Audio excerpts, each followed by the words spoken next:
You're trying to trust divine timing, but you're secretly clinging on with one invisible hand. And that single action is telling the universe you don't actually trust it at all.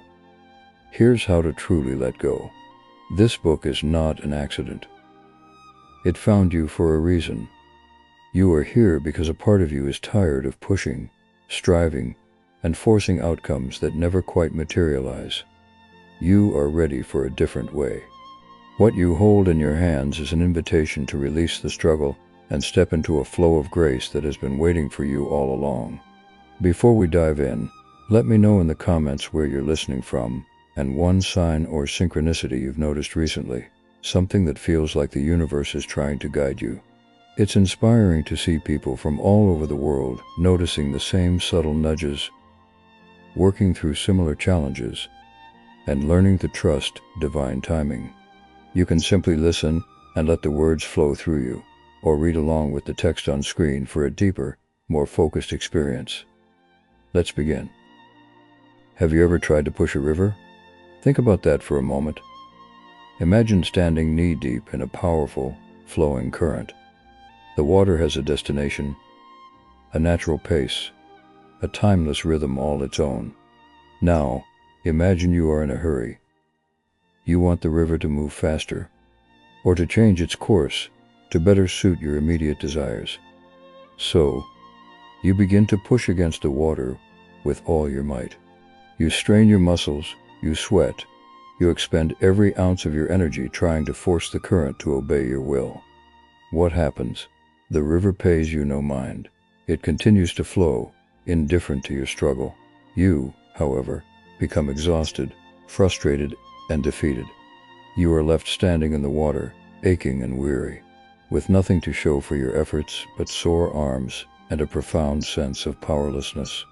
This, dear reader, is the exact struggle of a person who has not yet learned to trust divine timing.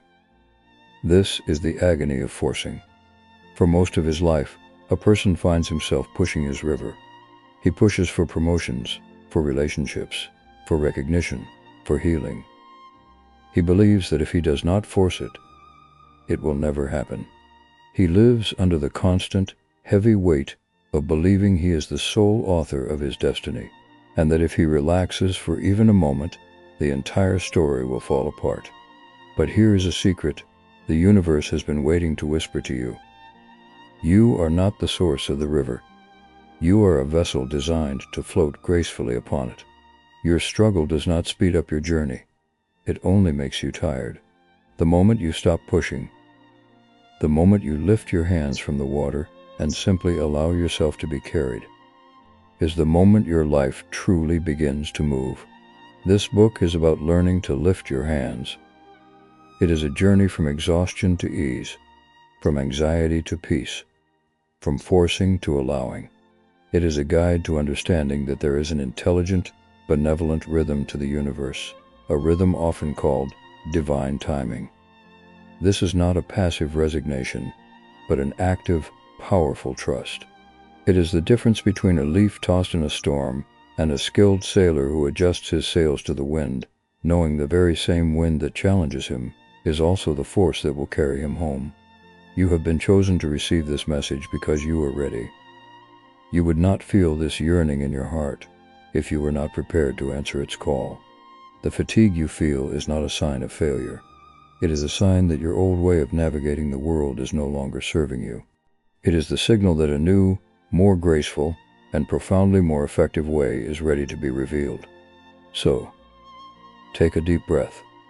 Let go of the notion that you have to figure it all out right now. For the next pages, your only task is to be open, to receive, to consider the possibility that the universe is not working against you, but for you, in ways your striving mind could never conceive. The river is flowing. It is time to stop pushing and start trusting the current. Chapter 1. The Agony of the Forced Hand. It starts with a whisper, a subtle discontent that something is not quite right. You have a vision for your life, a goal, a dream that shimmers in the distance like a mirage. You want it, and you believe you must have it now. So, You reach for it. You strive. You plan. You execute. You do everything the world has told you to do. Work harder, push further, demand more. But the dream does not materialize. The promotion goes to someone else. The relationship you tried to force ends in heartache. The financial windfall remains stubbornly out of reach, and that whisper of discontent becomes a roar of frustration. This, right here, is the agony of the forced hand. Have you ever been there, friend? Have you ever looked at your life and felt the sting of a door you knocked on until your knuckles were raw, only to have it remain firmly, infuriatingly closed? It is a special kind of pain, is it not? It is a pain compounded by confusion. You did everything you were supposed to do. You followed the formula for success. So why did it fail? The mind, in its limited perspective, begins to craft a story of inadequacy. A person thinks, I am not good enough. I am not smart enough. I am not worthy enough. This is the greatest lie the ego will ever tell you. The truth is, the failure was not in you, but in your method. The universe does not respond to force. It responds to resonance. When a person tries to force an outcome, he is like a musician pounding on a piano, demanding a beautiful melody from an instrument he is abusing.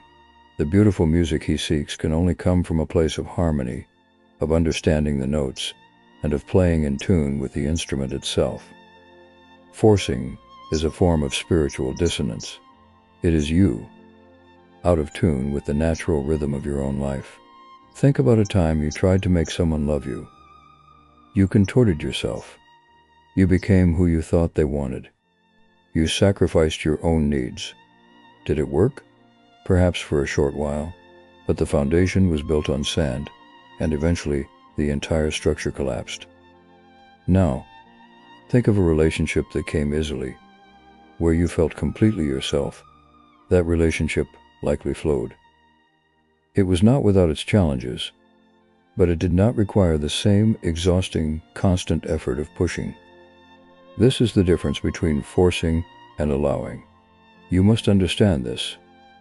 Your frustration is not a sign to push harder. It is a divine signal to stop. It is the universe's gentle, and sometimes not so gentle, way of redirecting you. That closed door is not a rejection, it is a protection. That delayed dream is not a denial, it is a divine redirection.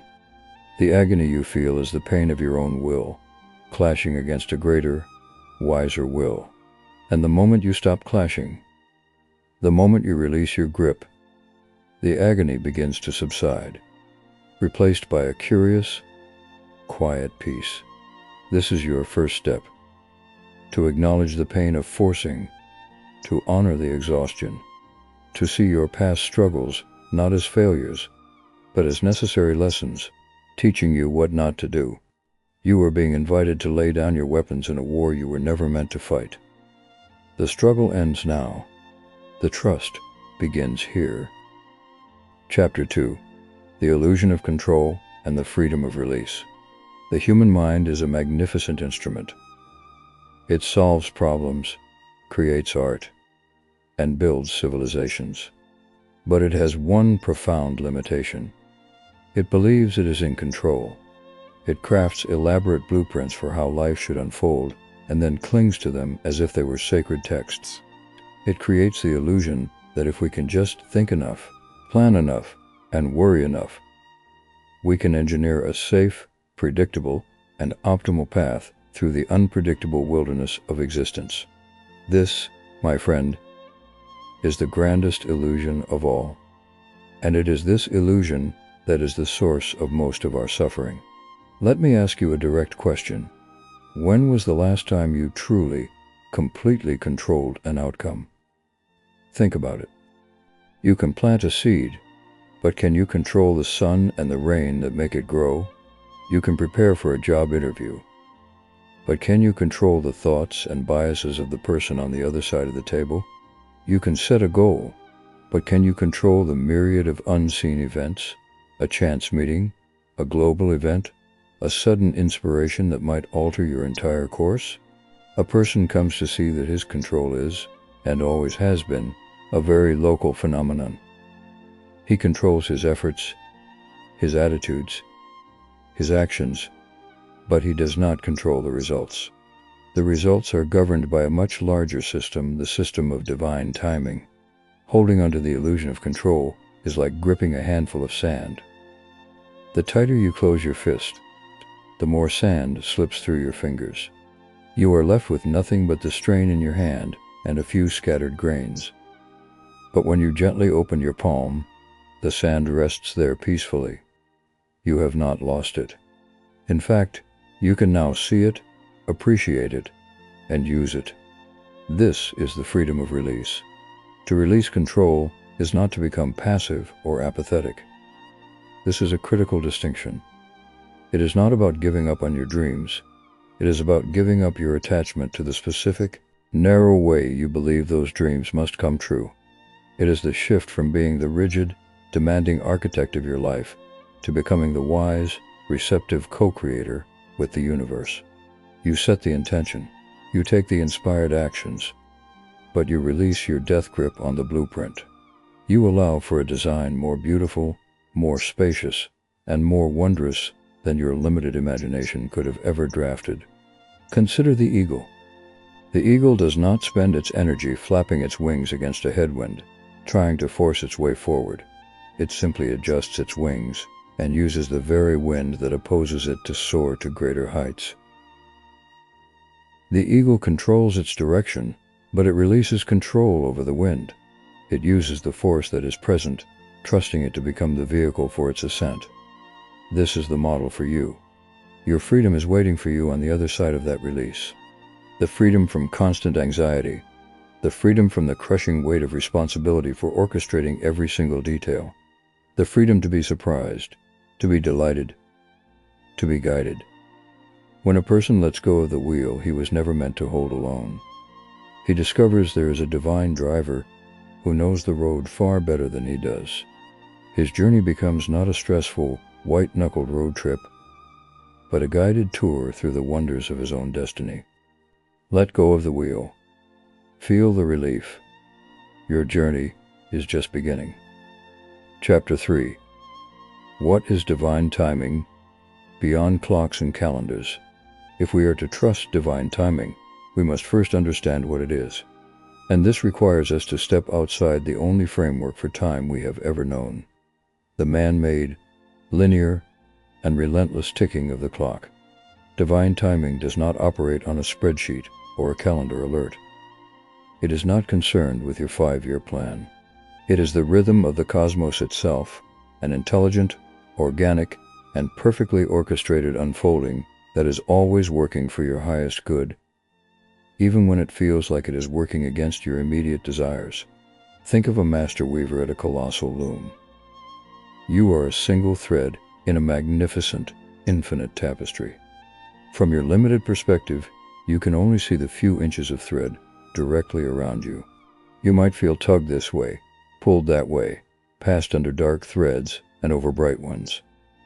It can feel confusing, even painful.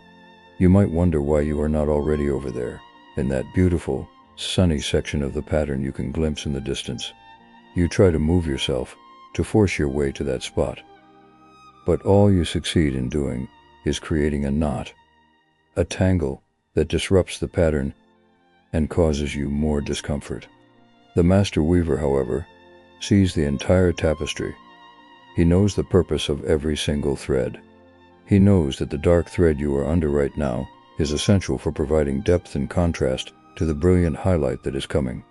He knows that your journey through the shadows is what will make the light, when you finally reach it, appear all the more radiant and meaningful. Divine timing is the perspective of the master weaver. It is the understanding that every experience, every delay, every no, and every detour is a vital part of a beautiful whole that you cannot yet fully see. This is why 2 weeks can feel like a lifetime when you are waiting for test results, and 10 years can feel like a blink when you are living a life you love.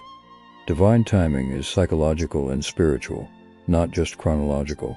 It is about ripeness. A farmer does not curse his unripe fruit for not being ready. He understands it is following a natural, necessary process of growth. To harvest it early would be to taste only bitterness. Divine timing is the universe allowing you and all the components of your desire to ripen perfectly.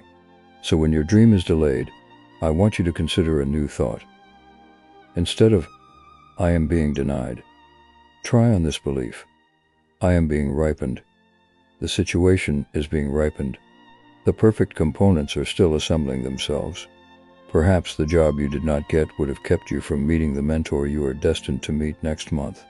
Perhaps the relationship that ended created the necessary space in your heart for the true love that is preparing to enter.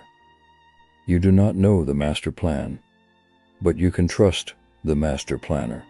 Your faith is not a passive hope. It is an active knowing. It is the deep internal conviction that the weaver has not forgotten your thread. You are being woven into a masterpiece. Your only job is to remain supple, to allow the guidance, and to stop trying to jump ahead in the pattern. The view from where you are is limited for a reason. Trust the process. You are exactly where you need to be, being prepared for what is yet to come. Chapter 4. The Quiet Power of the Pause. In a world that glorifies busyness, celebrates hustle, and equates motion with progress, the idea of pausing can feel like a cardinal sin. It can feel like laziness, like surrender, like you are falling behind. But I am here to tell you that the pause is not empty space. It is pregnant space. It is one of the most potent and underutilized forces in the universe. It is in the pause that divine timing does its most profound work. Consider the musical rest. A rest is not merely the absence of sound. It is an essential part of the music itself. It provides rhythm, creates anticipation, and gives the preceding notes their power and meaning. Without the rest, the music would be a chaotic, exhausting noise. Your life is no different. The pauses, the periods of waiting, the seeming stillness, the quiet between the storms of activity, are not wasted time. They are the musical rests in the symphony of your soul. They are where the melody of your life gathers its power for the next movement. When a person encounters an obstacle or a delay, his instinct is to do something, to think harder, to make more calls, to send more emails, to force a solution. But what if the universe is inviting you to be something instead? To be still, to be quiet, to be open. In the stillness, the frantic chatter of the ego begins to settle. The dust of your anxiety and striving starts to settle to the bottom of the glass. And in that newfound clarity, you can begin to hear the whispers of your soul. You can feel the gentle nudges of intuition. You can receive the guidance that has been trying to reach you all along, but which was drowned out by the noise of your own forcing. This is what I need you to understand. You who feel so stuck and so stagnant. You are not stuck. You are in a sacred incubation period. Just as a seed must rest in the dark, quiet earth before it can break open and reach for the sun. You too are gathering your strength. You are integrating the lessons of your past actions. You are being reconfigured from the inside out. To rush this process is to uproot the seed every day to see if it is growing a sure way to kill it. So, how do you practice the power of the pause? It begins with a conscious decision to stop the mental struggle. When you find yourself obsessing over a problem, worrying about a deadline, or agonizing over a decision, I want you to literally say to yourself, I pause. Take 3 deep, conscious breaths. Feel your feet on the floor. Look out a window and simply observe, without judgment. For those few moments, you are stepping out of the battlefield of your mind and into the sanctuary of the present moment. In this pause, you are not giving up. You are tuning in. You are switching your reliance from your own limited power to the unlimited power of the universe. You are allowing the divine current to carry you, instead of exhausting yourself by swimming against it. The pause is where you regain your strength. It is where you find your direction. It is where you remember who you are. Do not fear the quiet. Embrace it. It is in the silence that the most important messages are delivered. Chapter 5. The Language of Signs and Synchronicities. Once you begin to let go and trust, the universe stops feeling like a silent, indifferent machine and starts to feel like a communicative, responsive partner. It begins to speak to you. Its language is not made of words, but of signs, symbols, and meaningful coincidences that the psychologist Carl Jung called synchronicities. These are not random accidents. They are the winks and nods of divine timing, reassuring you that you are on the right path, even when the road is unclear. A synchronicity is a coincidence that is so timely, so personally meaningful, and so improbably perfect that it feels like a message. It is thinking of an old friend you have not spoken to in years, only to have them call you 5 minutes later. It is asking the universe for a sign about a difficult decision, and then seeing the exact, unusual word you were thinking of on a license plate, a billboard, and in a song, all in the same day. It is stumbling upon the perfect book, the perfect teacher, or the perfect piece of information at the exact moment you need it most. You may have dismissed it as luck or a trick of the mind. I am here to tell you to stop dismissing it. This is how divine timing communicates. When a person decides to trust the flow, he must also decide to become a student of its language. He must cultivate what the philosopher William James called a readiness to be amazed. This requires a slight shift in perception. It means moving through your day not with a hardened, skeptical mind, but with a soft, curious, and open heart. It is about looking for the whispers of magic in the mundane. Think of yourself as a detective on the most important case of your life, the case of your own destiny. Your clues are these synchronicities. They are the breadcrumbs the universe is leaving for you, guiding you along the path of least resistance toward your highest good. When you see a repeating number pattern like 1111 or 444, do not just shrug. Pause. Ask yourself, what was I just thinking about? What is the feeling in my heart? End quote. The number itself is not the magic. The shift in your awareness it causes is the magic. It is a call to come back to the present moment and to remember that you are connected to a larger intelligence. The key to understanding this language is to trust your own intuition about what the sign means. A red bird might be a simple bird to one person, but to you, it might be the symbol your departed grandmother always said she would send as a sign of her love. The meaning is personal. The universe speaks to you in the symbols you will understand. So, I invite you to start today. Make a pact with yourself to notice. When a chance encounter changes your day, see it as guidance. When a book falls off a shelf in front of you, open it and read the page. When a song lyric seems to answer a question you held in your heart, accept it as a love note from the cosmos. The more you acknowledge these signs, the more they will appear. You are in a constant, living dialogue with a benevolent universe. Learn to listen, and you will never feel lost or alone again. Chapter 6. Your Inner Compass, Distinguishing Intuition from Impatience. As you learn this new language of trust, a critical question will arise. How do you know the difference between a true intuitive nudge from the universe and the frantic, screaming voice of your own impatience? This is the essential work of discernment. It is the difference between following a divinely inspired path and chasing an ego-driven illusion. Both can feel like a strong impulse, but their origins and their outcomes are worlds apart. Impatience is loud, anxious, and desperate. It comes from a place of lack and fear. It whispers, or rather, shouts, things like, "If I don't get this now, I will never be happy," or "I must act immediately, or I will lose my chance forever." It is rooted in the belief that the universe is scarce, and that you must grab what you can, when you can. Impatience feels like a tightening in your chest, a knot in your stomach, a frantic energy that demands immediate relief. It is the voice of the child having a tantrum because it cannot have the candy before dinner. Intuition, your inner compass, is the polar opposite. It is quiet, calm, and assured. It speaks in a still, small voice, not a deafening roar. It comes from a place of wholeness and trust. It feels like a gentle pull, a quiet knowing, a sense of rightness that is not fueled by desperation.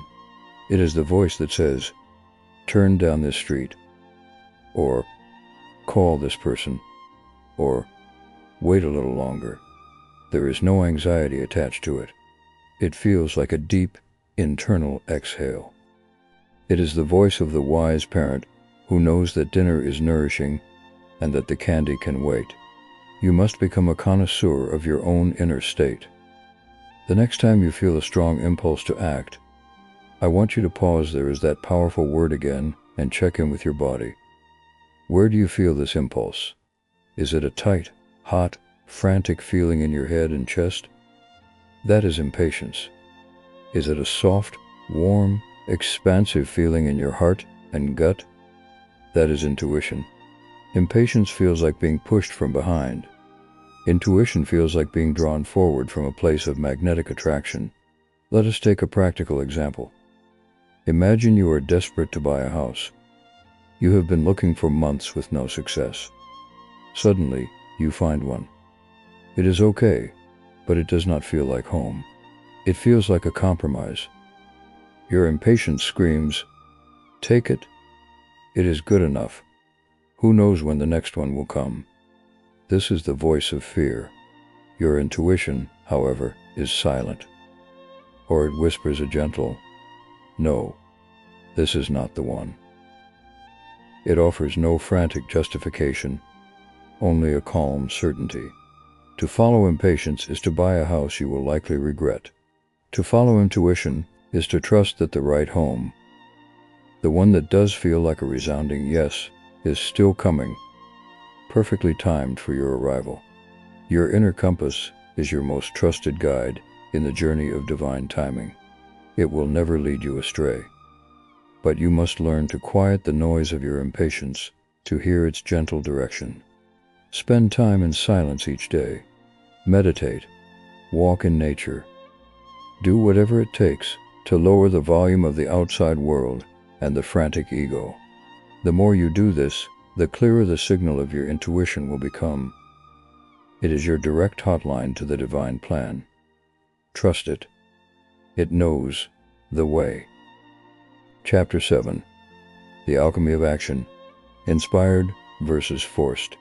Trusting divine timing is often misunderstood as sitting on your hands and waiting for manna to fall from heaven. This could not be further from the truth. The universe is a co-creative process. It requires your participation. But there is a world of difference between the kind of action that flows from trust, inspired action, and the kind of action that stems from fear, forced effort. Understanding this difference is the alchemy that turns your faith into tangible results. Forced effort is what we have been discussing all along. It is the grinding, exhausting labor you undertake because you believe nothing will happen unless you make it happen. It is fueled by the anxiety that the universe has forgotten you or is incapable of delivering without your constant, strenuous intervention. It feels heavy, burdensome, and joyless. It is like trying to push your car to your destination instead of simply turning on the engine and driving. Inspired action, on the other hand, feels light, easy, and almost effortless. It is not that no work is involved, but the work feels like a natural expression of your joy and purpose.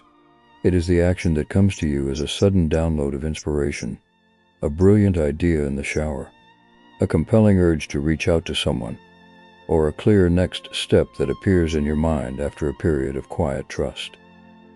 Inspired action is not a grind, it is a flow. It is you, allowing the universal energy to move through you as a channel for creation. Think of a surfer. The surfer does not create the waves. He cannot force the ocean to produce a perfect swell according to his personal schedule. This is the divine timing part. He must wait with patience and awareness. But when the right wave finally begins to form, he does not just sit on his board and admire it. He paddles. He uses his skill and his strength to position himself. This is the inspired action. The paddling is work, but it is work in harmony with the power of the wave. It is necessary, timely, and when done correctly, it results in the sublime experience of being carried by a force far greater than himself. Your role is to be the surfer. Your trust is in the arrival of the waves. Your inspired action is the paddling. You would not paddle frantically when the water is calm. That would be forced effort, and it would only exhaust you. But you also would not just lie on your board when a mountain of water is rising behind you. That would be spiritual bypassing, a false form of trust. True trust is a dynamic state of readiness and responsive action. So, how do you know when to act? You use the inner compass we just discussed. You wait for the nudge. You look for the open door. An inspired action often comes with a feeling of excitement and clarity, not dread and obligation. It feels like the next logical, joyful step, not a giant, overwhelming leap. Your task is to take that one step. Just the one that is clearly in front of you. You do not need to see the whole staircase. You only need to see the first step. Take it with faith, and the next step will be revealed. Stop trying to build your dream life through brute force. It is an inefficient and soul-crushing method. Instead, align with the flow. Set your powerful intention. Then, wait patiently and watch closely for the opportunities to paddle. When the wave of divine timing comes, you will be ready, and the ride will be more magnificent than anything you could have forced into being on your own. Chapter 8. The Gift of the Closed Door. It is one of the most painful experiences on the path of life. You see a door. It is a door you want desperately to walk through. It represents a job, a relationship, a home, a dream. You set your heart on it. You prepare. You approach with hope and expectation. And then, just as you reach for the handle, the door slams shut, right in your face. The sound of the lock clicking into place echoes in the silence of your disappointment. In that moment, it feels like a cruel rejection. But I am here to reframe that experience for you. A closed door is not a tragedy. It is a divine gift.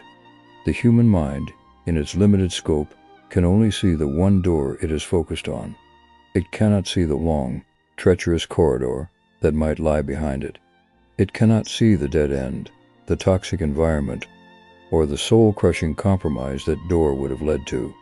The universe, in its infinite wisdom and compassion, slams that door shut not to punish you, but to protect you. It is saving you from a path that would have ultimately led you away from your true destiny and your highest good. Every person who has ever lived a life of meaning and purpose can look back and point to a closed door that, at the time, felt like the end of the world. The fiancé who left, the business that failed, the cross-country move that fell through. In the raw pain of the moment, it was impossible to see any gift in it. But years later, with the benefit of hindsight, they can see it clearly. That breakup led them to their true life partner. That business failure taught them the resilience that made their next venture a success. That failed move kept them in a city where they would soon meet their most important collaborator. You must learn to trust the closed door as much as you trust the open one. In fact, you should be more wary of the doors that open too easily, for they can sometimes be the ego's trap, luring you onto a comfortable but ultimately mediocre path. The closed door is the universe steering you. It is a forceful, undeniable correction to your course. It is saying, "Not this way, my child. I have something better for you. Keep moving. Your true destination is still ahead." So, the next time a door closes, I invite you to practice a new ritual. Acknowledge the disappointment. Feel the sadness. It is real. But then, dry your tears and say out loud, I trust that this is for my highest good. I release what is not meant for me. I am ready to receive what is. This simple declaration is an act of profound spiritual power. It transforms you from a victim of circumstance into a willing partner with destiny. Do not spend your life camped outside a locked door, begging for it to reopen. That is a waste of your precious energy and a rejection of the gift you have been given. Turn around. You will find that the hallway is full of other doors you never even noticed because you were so fixated on the one that closed. The universe has just freed you to find the right one. Walk on. Your real path is waiting. Chapter 9. Cultivating the soil. Preparing for your harvest. A farmer does not spend his days anxiously staring at his barren fields, demanding that the seeds sprout. He understands the process. After he plants the seeds, his work shifts. He tends the soil. He ensures the plants have enough water. He pulls the weeds that would choke out the young seedlings. He protects them from pests. He has faith in the invisible intelligence within the seed and the perfect timing of the seasons. He is not passive. He is actively creating the most fertile conditions for the harvest he knows is coming. This, my friend, is your exact assignment while you wait in divine timing. Your dream, your goal, your heart's desire. This is your seed. You have planted it through your intention and your inspired actions. Now, you must resist the temptation to dig it up every day to check for growth. Instead, you must shift your focus to cultivating the soil of your own being. For the harvest you wish to receive in the external world must first be grown in the internal world of your character, your beliefs, and your energy. What does this mean practically? It means if you are waiting for a loving relationship, do not sit by the phone. Instead, become the person who is ready for that love. Heal your old wounds. Cultivate self-love. Create a life so full and joyful that a partner would be a wonderful addition, not a desperate necessity. This is pulling the weeds of neediness and watering the seeds of self-worth. If you are waiting for financial abundance, do not obsess over your bank account. Instead, cultivate a mindset of abundance and gratitude right now. Look for the prosperity that already exists in your life, your health, your friendships, the roof over your head. Give generously, even in small ways, to circulate the energy of flow. This is tending the soil of your financial consciousness. This period of waiting is not a vacant, empty holding pattern. It is the most crucial phase of growth. It is where you become a vibrational match for what you have asked for. The universe is not withholding your desire from you. It is holding it for you until you are ready to receive it without it destroying you. Until you have developed the capacity to hold it, cherish it, and sustain it. Ask yourself this powerful question. Who do I need to become to be ready for the dream I am asking for? If your dream is to be a best-selling author, you must become disciplined and resilient. Start now. If your dream is to be a CEO, you must become a leader. Lead your own life with integrity now. This is the work. This is the cultivation. Stop focusing on the lack of the harvest and start joyfully tending your garden. Read the books. Take the course. Practice the meditation. Forgive the old hurts. Develop the skills. Each of these actions is like adding rich compost to your soil.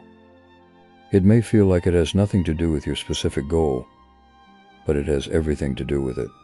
You are not just waiting for your dream.